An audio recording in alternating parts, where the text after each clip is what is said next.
Hi guys, welcome to my YouTube channel. So for those that are new here, my name is Ru and I'm a medical student at UCLan. The last couple of days have been so hectic. So I was in the middle of editing a video and my laptop cracked.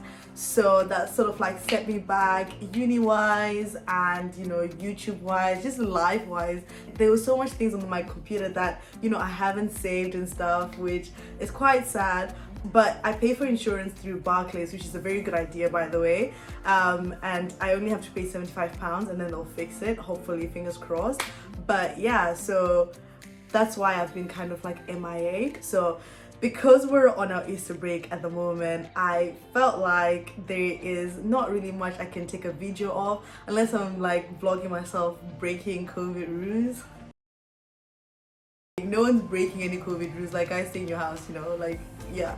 But like literally all I'm doing right now has been like waking up, studying, occasionally going out for a run or shopping, which isn't quite fun, I think, in my opinion, or maybe it's just me that doesn't know how to make it fun for you guys. But yeah, enough about me waffling. Like, I swear I could talk for forever. So this video is basically on what I wish I knew before placement. So in UCLan, we kind of get sent a whole timetable with the different places you're supposed to be. If you're on the ward, it's just like 9 to 12, this particular ward, and just like maybe sometimes it might be someone's name, but most times it's just report to the nurse on charge. If you're on surgery, you probably get a surgeon's name attached to your timetable. So my one thing that I actually learned this year is, before you go to placement, when you have someone's name on your timetable, you need to Google that person. Honestly, like, this has been such a lifesaver for me. The reason for you Googling is so that you can actually know what the person actually specializes in and what to study for. So you kind of look like you're a really smart student, even though you spend half of your night studying for that one thing and you're literally blank concerning everything else in other specialities. Secondly is, use Zero to Finals. So Zero to Finals is a website that has medicine and surgery. I think it has obs and gynae and pediatrics as well. And it has like really simplified, congested, like not congested, that's not the word, like compact words. I'm sorry, I'm laughing too much, I don't know why. But yeah, it has precise, compact notes on like the different things. So it's like, they also have like top tips for you, how to remember things easily. They have like mnemonics, which is amazing because like in medicine, there's so much to read out there and you can never get enough knowledge in your head. So having Zero to Finals is quite handy, but you shouldn't forget your other resources. So like other textbooks, or like Teach Me Surgery, or like Teach Me Anatomy, because those are still really important for like the pathophysiology. Number 3, don't buy too many Oxford handbooks. Like, I remember when I started 3rd year and I was like listening to the people like in years above, and people were like, oh yeah, you should buy this Oxford handbook, you should buy this Oxford handbook. And you also find that many consultants would be like, oh, read this Oxford handbook and that Oxford handbook, and there's literally an Oxford handbook for like each specialty.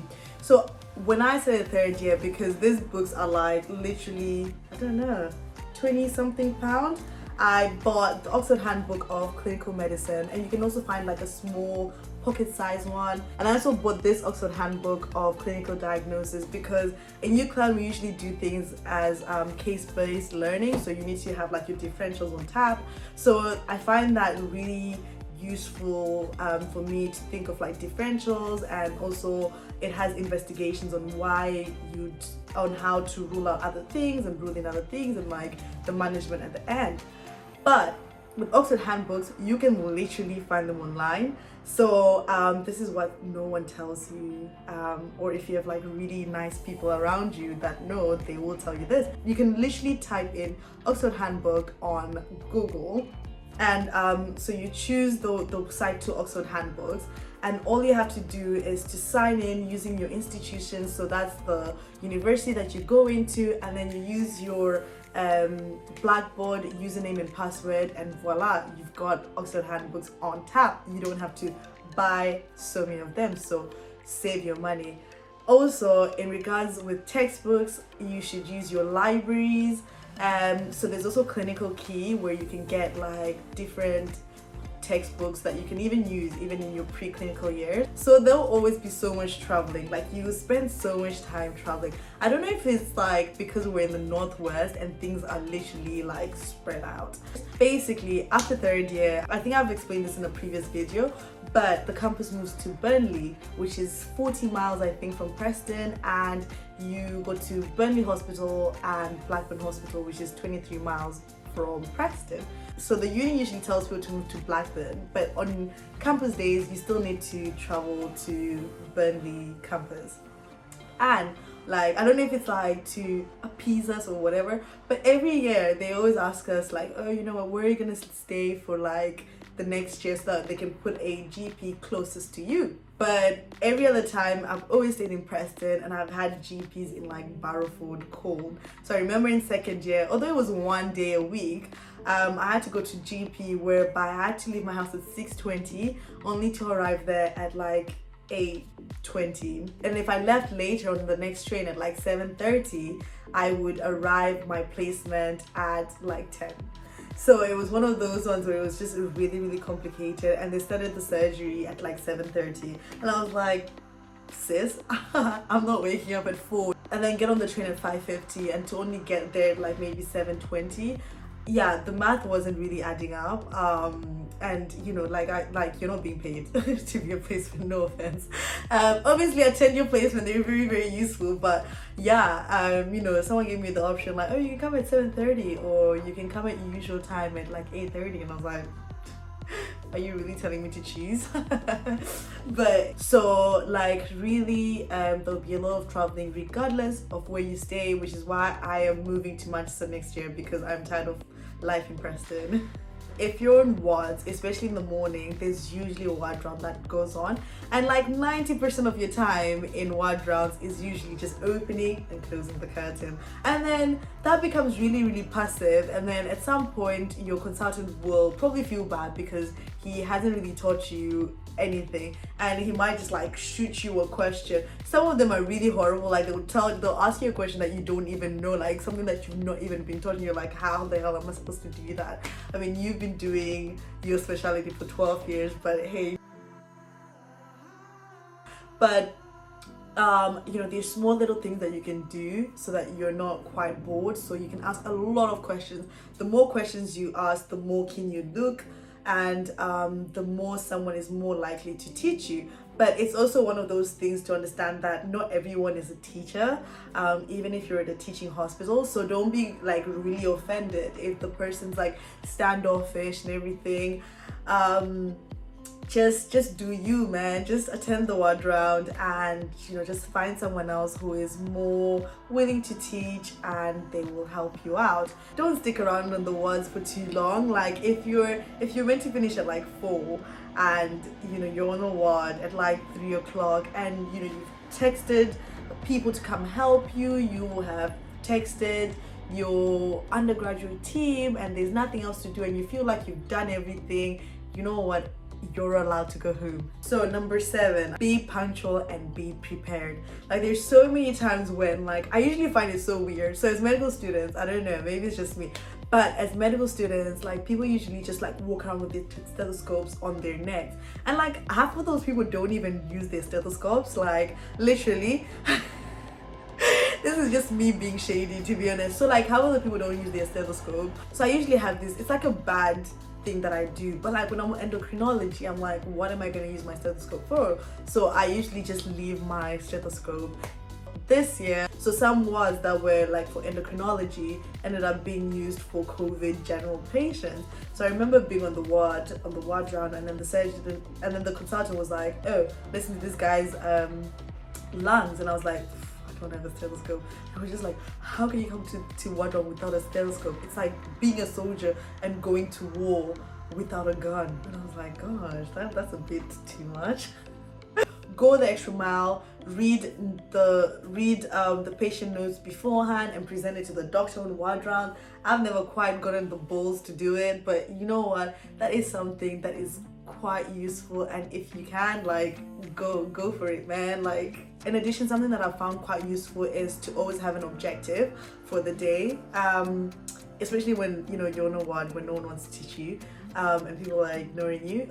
Always have an objective. So even if it's like, I want to have done this examination, or I want to have done this precise particular thing, have an objective before the start of the day, so that at least when you go home at the end of the day, you're like, you know what, I accomplished that one thing, and you feel great about yourself. Also, you also get some people that do ask you like, oh, what do you want to get out of this placement, and you just are like, what are the intended learning outcomes for this module?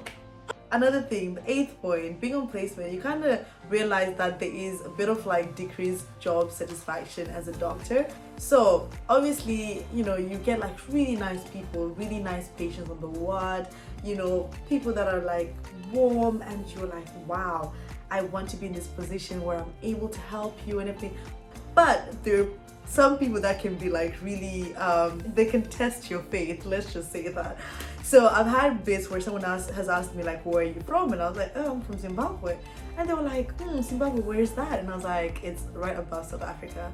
And they were like, oh, okay, like, they're thinking. I'm like, okay, like, well, do you want me to show you on a map, or what exactly do you want me to do? And this person was like, oh yeah, I know this, it's South Rhodesia. And I was like, that's like in the colonial times. I was like, I don't know how to feel about that. Like, is that racist? Honestly, I still don't know how I feel about that. I was like, whoa, okay. It's actually Zimbabwe now. And the guy was like, oh yeah, I remember going there in like the 1960s. I was like, okay. So the 9th point is basically, as a person of color, like, when you have braids, like, these are actually not that big, but like, I remember when I went for my surgery placement in 3rd year, I had like these big beautiful braids. I spent like £100 on like these amazing braids, and then I went to surgery and the caps weren't fitting, so I had to wear like 3 hair caps. So it's just one of those things that you just have to get prepared for. So either like, I now like may have like really thin braids, or I basically wear a wig on surgery placement, so just so that I don't have to be like struggling with like 2 million caps. So finally, the last thing is to take care of yourself, and that is the most important thing in this video. Like, if you're gonna get anything, take care of yourself, honestly, because for you have to be healthy within yourself to take care of people. And there is a lot of burnout in medical school. I don't know if you haven't done so, go to my burnout video from like a couple of months ago, where I was like at my lowest low, because I wasn't taking care of myself. So that is everything. I think I've talked for like a very long time, and honestly, like, my throat is starting to like feel like itchy. I need some water. But anyways, thank you so much for watching this video. Don't forget to like, subscribe, share and comment, and I'll see you next time.